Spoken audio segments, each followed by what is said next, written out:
ప్రార్థన చేసుకుందాం. ప్రేమ కలిగిన మా తండ్రి, పరిశుద్ధమైన మా ప్రభువా, ఈ సాయంకాలం మరి ఒకసారి మీ సన్నిధి మాకు ఇచ్చారు.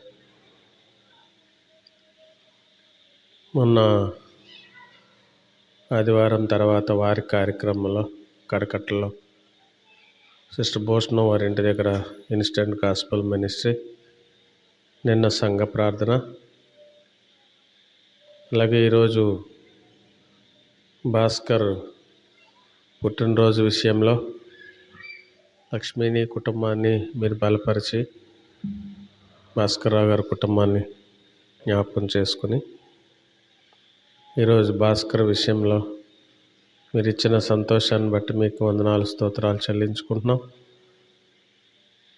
మిమ్మల్ని స్తుతించి ఘనపరిచి గత సంవత్సరాలన్నీ కాపాడినందుకు మీకు వందనాలు స్తోత్రాలు చెల్లించాలని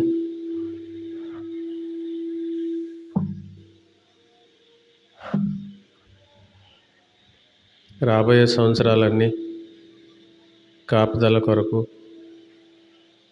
మళ్ళా మేము ప్రార్థించి అనేక సంతోషాల కొరకు మీరు సిద్ధపరచాలని, మందిరంలో కూడా ఆయా పనుల్లో సహాయకరంగా ఉంటుండగా మీరే ఆశీర్వాదాలు మేలులు కుమ్మరించాలని, ఇలాగ మేమందరం కూడా ఏ సంతోషము మేము పొందినప్పటికీ కూడా మిమ్మల్ని స్తుతించేవారిగా ఉండాలని మేము కూడా నేర్చుకోవడానికి సహాయం తెచ్చామని, సమయాన్ని దీవెనకరముగా చేయమని నన్ను కూడా మీ హస్తాలకు అప్పగించుకుంటూ లక్ష్మి కాల్ విషయంలో జ్ఞాపకం చేసుకుంటూ యేసుక్రీస్తు వారి అతి పరిశుద్ధ నామమున మిక్కిలి వినయముగా బ్రతిమలాడి వేడుకుంటున్నాం తండ్రి, ఆమేన్.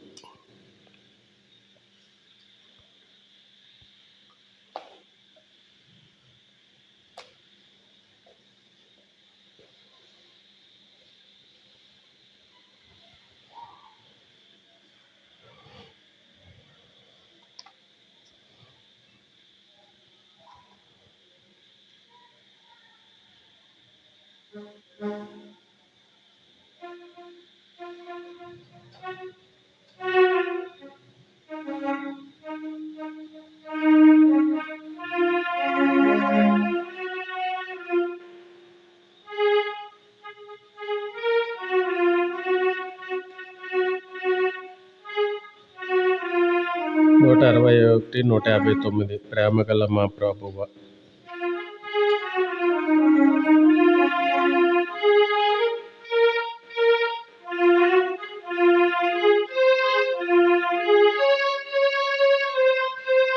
ఒకటి 4 చరణాలు మాత్రమే.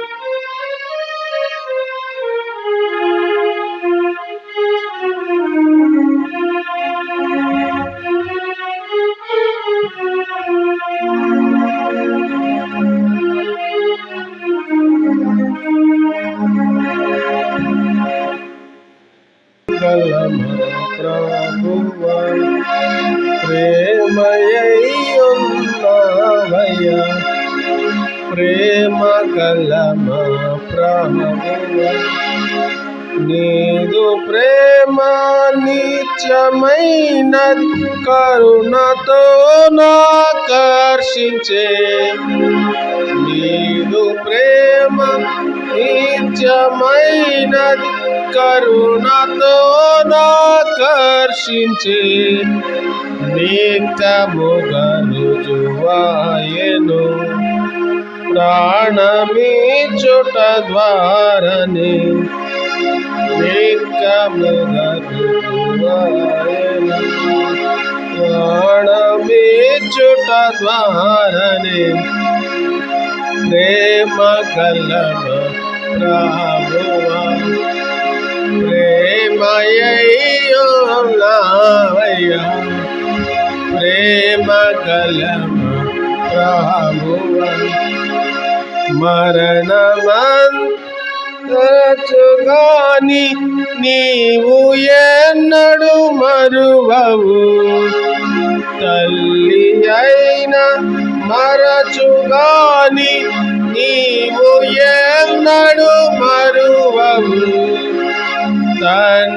ప్రేమ మారదు, మార్పు చెందని ప్రేమయే తండ్రి ప్రేమ మారదు, మార్పు చెందని ప్రేమయే ప్రేమ కలమా ప్రభువా ప్రేమయ్యున్నవయ్యా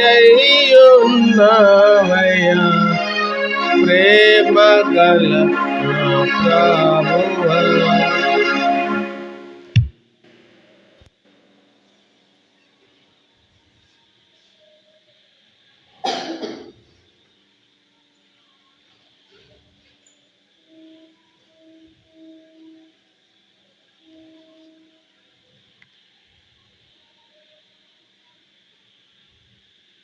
లూకాసు వార్త 10వ అధ్యాయము 16వ వచనం. లూకాసు వార్త 10వ అధ్యాయము 16వ వచనం. ఆ బిడ్డలను ఎత్తి కౌగిలించుకొని వారి మీద చేతులుంచి ఆశీర్వదించాను. ఆ బిడ్డలను ఎత్తి కౌగిలించుకొని వారి మీద చేతులుంచి వారిని ఆశీర్వదించాను. తర్వాత మత్తయి సువార్త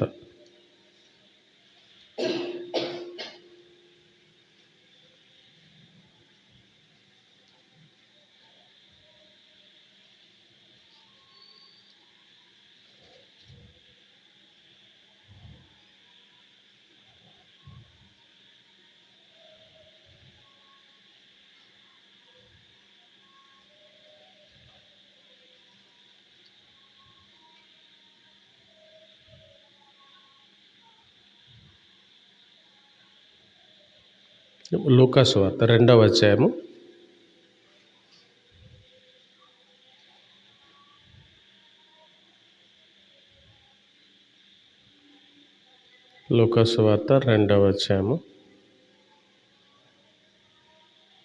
27-28 వచనాలు.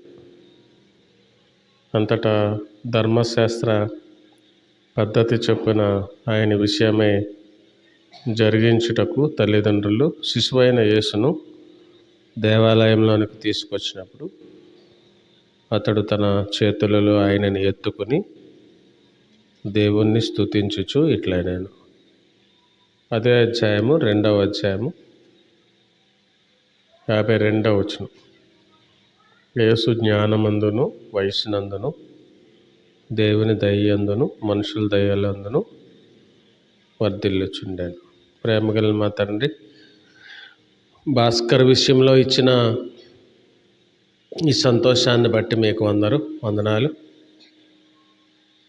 మరి ఈరోజు సంతోషము నూతన సంవత్సరము పుట్టినరోజులో మీరు అనుగ్రహించినందుకు మిమ్మల్ని స్తుతించాలని, ఈ సంతోషం మేము కలిగి ఉండాలని మీరు ఈ సమయాన్ని మాకు ఇచ్చినందుకు మీకు వందనాలు చెల్లించు.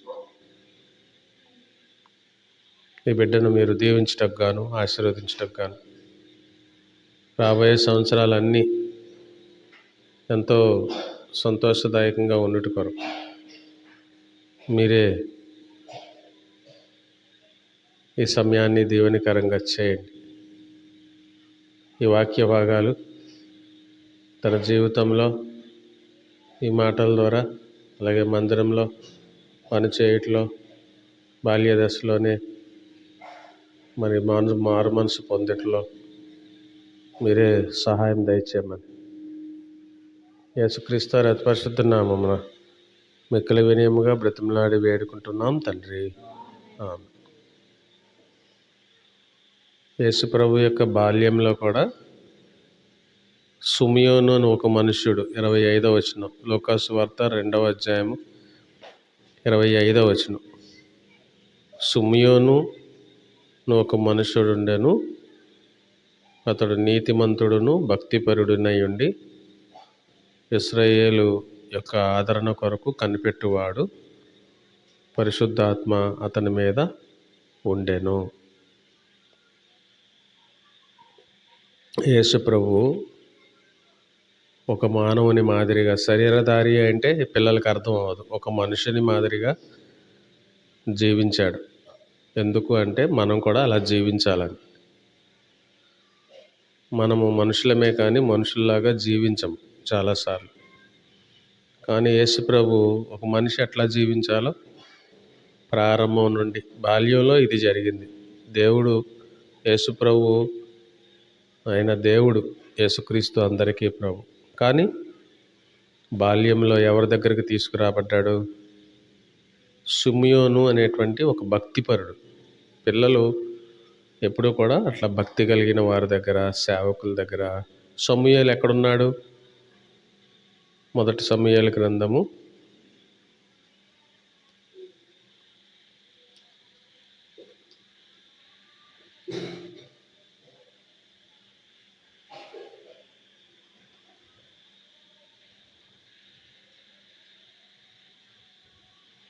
3వ అధ్యాయము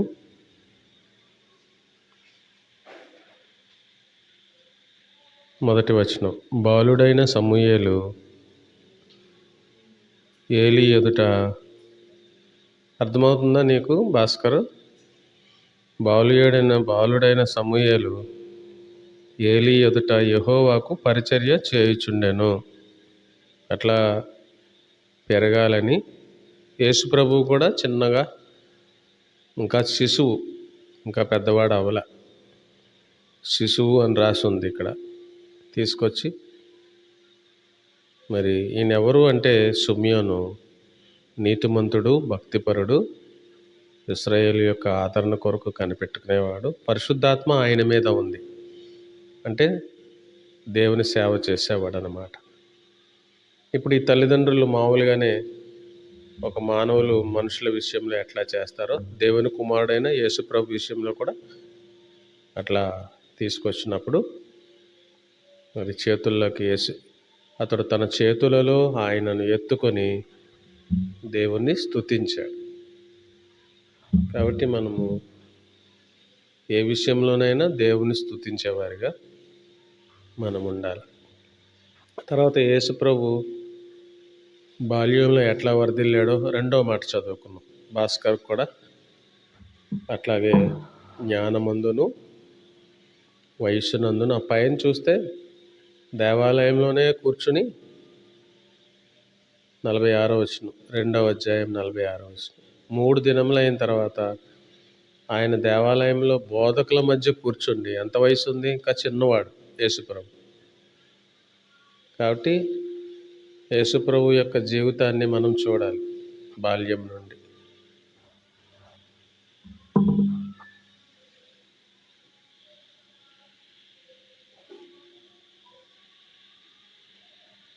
బోధకుల మధ్య కూర్చుండి వారి మాటలను ఆలకించుచు వారిని ప్రశ్నలు అడుగుచు ఉన్నాడు. ధర్మశాస్త్రం ఉంది అప్పుడు, ఇంకా బైబిల్ క్రొత్త నిబంధన అంతా రాల. యేసుప్రభు బాల్యంలో అట్లా చేశాడు. తర్వాత మళ్ళీ ఏం చేశాడు? 23వ వచనంలో, 3వ అధ్యాయం 23వ వచనంలో పిల్లలందరూ ఇట్లా యేసు బోధింప మొదలుపెట్టినప్పుడు 30 సంవత్సరాలేమో అట్లాగే అన్ని మానవుడు ఎలా ఉండాలి, ఏంటి, ఎలా జీవించాలి, ఎలా బ్రతకాలి, ఎలా వర్ధిల్లాలి, జ్ఞానమందు వయసునందు దేవుని దయనందు మనుషుల యందు వర్ధిల్లాడు. తర్వాత 30 సంవత్సరాలు వచ్చేటప్పటికి బోధించడం మొదలుపెట్టాడు. బైబిల్ బాగా చదువుకోవాలి. ఆయన యేసేపు కుమారుడని ఎంచబడి యేసు బోధింప మొదలుపెట్టినప్పుడు ఆయన దాదాపు 30 ఏండ్ల ఈడు కలవాడు. 3.5 సంవత్సరాలు ఆయన వాక్యాన్ని బోధించాడు. 33.5 సంవత్సరాల తర్వాత ఆయన సిలువనెక్కాడు. కాబట్టి మనుషుని యొక్క జీవితము యేసు ప్రభువుని పౌలు ఏమన్నాడు? నేను క్రీస్తుని పోలి నడుచుకుంటున్నాను అన్నాడు. చూడండి, మొదటి కొరింది, ఈ శబ్దం ఆగదా? అలాగే ఉంటుంది. అది అదే రీసౌండ్ అలాగే వస్తుందా ఏంటి?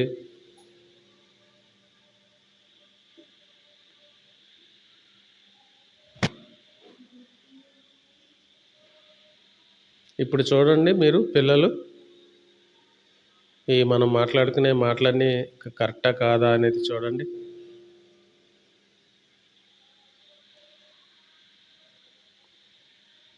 మొదటి కొరింథీ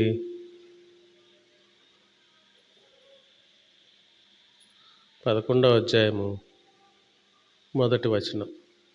అవునా కాదో చూడండి. మనం ఎవరిని పోలి నడుచుకోవాలో చూడండి ఒకసారి.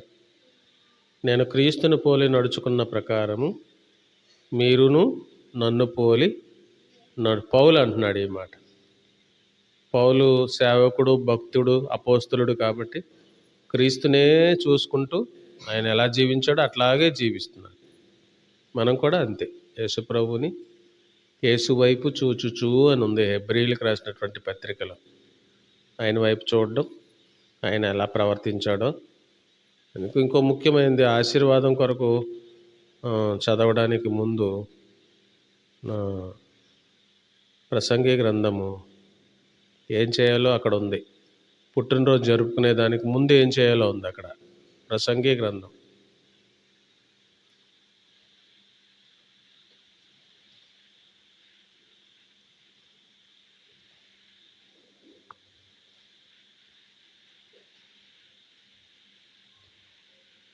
ప్రసంగి గ్రంథం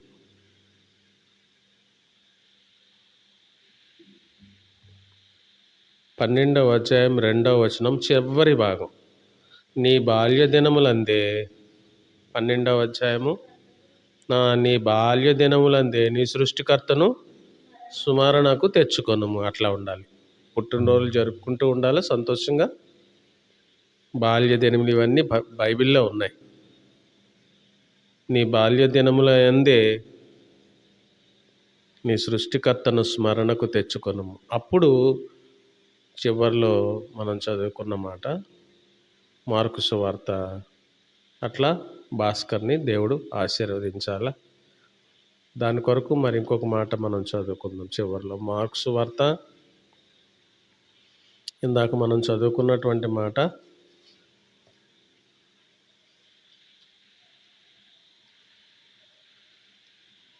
10వ అధ్యాయము. ఆ బిడ్డలను ఎత్తి కౌగులించుకుని ఎట్లా ప్రారంభించాడో చూసారా? ముందేమో బాలుడుగా ఎదిగాడు. ఆయన కూడా సుమియోను. మార్కు సువార్త 10వ అధ్యాయం 16వ వచనం. మార్కు సువార్త 10వ అధ్యాయం 16. మొట్టమొదట బాలుడిగా ఎదిగాడు. ఆ బాలుడైనటువంటి యేసు సుమియోను చేతుల్లోకి తీసుకున్నాడు. ఆ పుట్టుకను బట్టి దేవుని స్తుతించాడు. ఆ తర్వాత ఎలా ఎదిగాడు ఉంది. బాలుడైనటువంటి యేసు దేవుని దయందు, మనుషుల దయందు, జ్ఞానమందు, వయస్సు యందు వర్ధిల్లాడు. ఇప్పుడు మరలా ఏ దశకు వచ్చాడు యేసుప్రభు? ఆ బిడ్డలను ఎత్తి కౌగిలించుకుని వారి మీద చేతులుంచి ఆశీర్వదించే దశకు వచ్చాడు. ఆశీర్వాదాలు ముందు పొందాడు. తర్వాత మళ్ళీ ఆశీర్వదించడం అంటే సేవ చేయడం, దేవుని సేవ. బాలుడైనటువంటి సమూయేలు ఏలీ దగ్గర అక్కడ మందిరంలోనే ఉండి వాళ్ళ అమ్మ తీసుకొచ్చి ప్రతిష్ఠించింది. మొదటి సమూయేలు గ్రంథము చూడండి ఎట్లాగా ఒక్కగానొక్క పిల్లోని తీసుకొచ్చి వాళ్ళ అమ్మ మందిరంలో ఇచ్చేసింది. మొదటి సమూయేలు గ్రంథం 1వ అధ్యాయం 28వ వచనం. కాబట్టి నేను ఆ బిడ్డను 224 పాత నిబంధన. మొదటి సమూయేలు 1:28. కాబట్టి నేను ఆ బిడ్డను యెహోవాకు ప్రతిష్ఠించుచున్నాను. ఇచ్చేసింది తీసుకొచ్చి. మనకిష్టమైంది ఏది కూడా దేవునికి ఇవ్వం. కానీ వాళ్ళ అమ్మకి ఒక్కగానొక్క కొడుకు ఇతను, ఈ పిల్లోడు. తాను బ్రతుకు దినములన్నిటను వాడు యెహోవాకు ప్రతిష్ఠితుడని చెప్పాను. అప్పుడు వాడు యెహోవాను అక్కడే మొక్కాడు. చిన్నపిల్లోడు. అప్పుడే దేవునికి మరి ప్రార్థన చేయడం, దేవుని స్తుతించడం అన్నీ చిన్నప్పుడే. అందుకనే 3వ అధ్యాయంలో బాలుడైన సమూయేలు ఏలీ ఎదుట యెహోవాకు పరిచయం. ఇప్పుడు ఎట్లా ఆశీర్వాదము భాస్కర్కి ఉండాలి అంటే మలాకీ గ్రంథం 3వ అధ్యాయం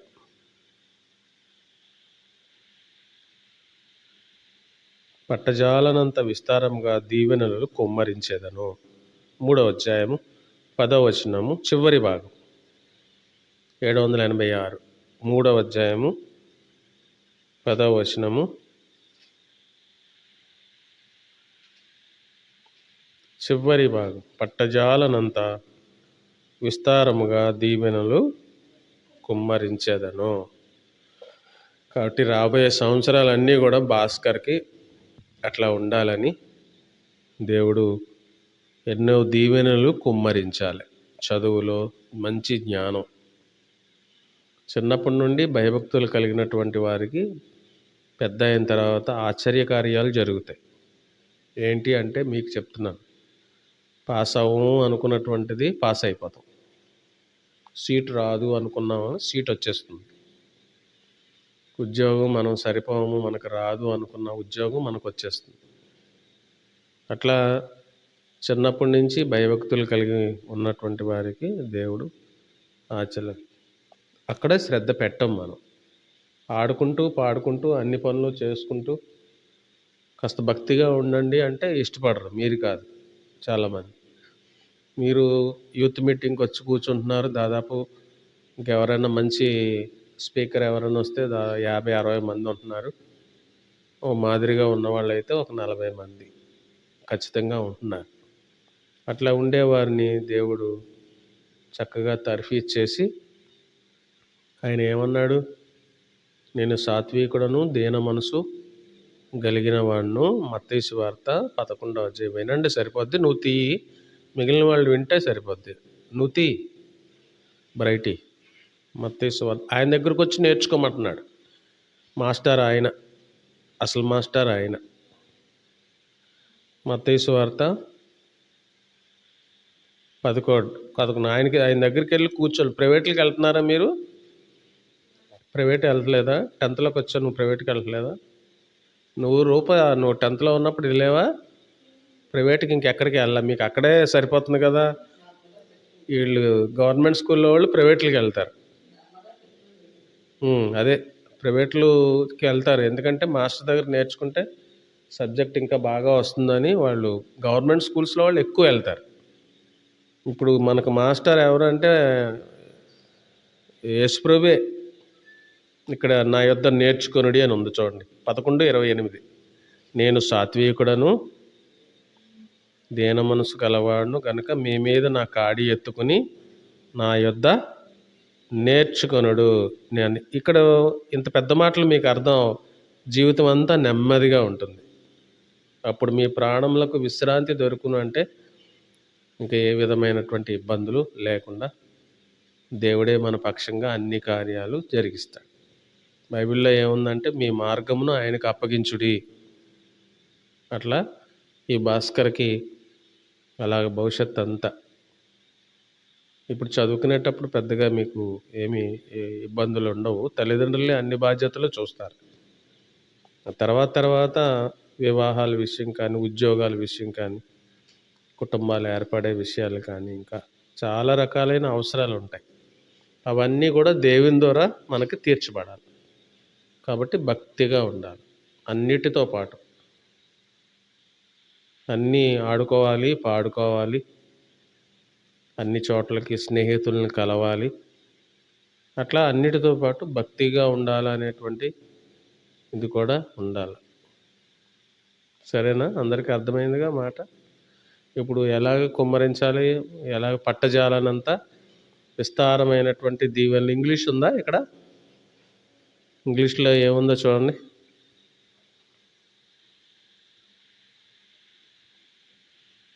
అది మనం విషెస్ ఇచ్చేది ఏంటంటే, నీకు ఆ విషెస్ ఇస్తున్నామయ్యా, ఆ శుభాకాంక్షలు. పట్టజాలనంత విస్తారమైనటువంటి దీవెనలు.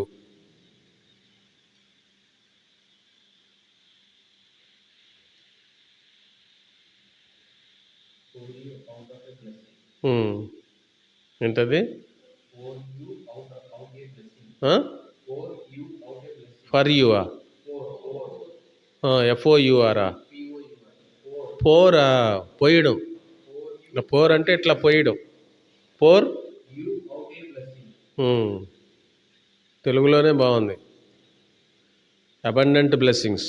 Pour God will pour on you abundant blessings. విస్తారమైనటువంటి దీవెనలు దేవుడు నీకు ఇవ్వాలి. అట్లా ప్రార్థన చేసిన తర్వాత కేక్ కట్ చేద్దాం.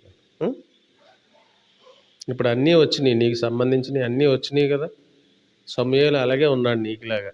అంటే నువ్వు ఇంట్లో ఇక్కడ ఉండడం లేదు కానీ వచ్చేస్తున్నావు కదా అన్నిటికి. అట్లా సమూయేలు అయితే మందిరంలోనే ఉన్నాడు.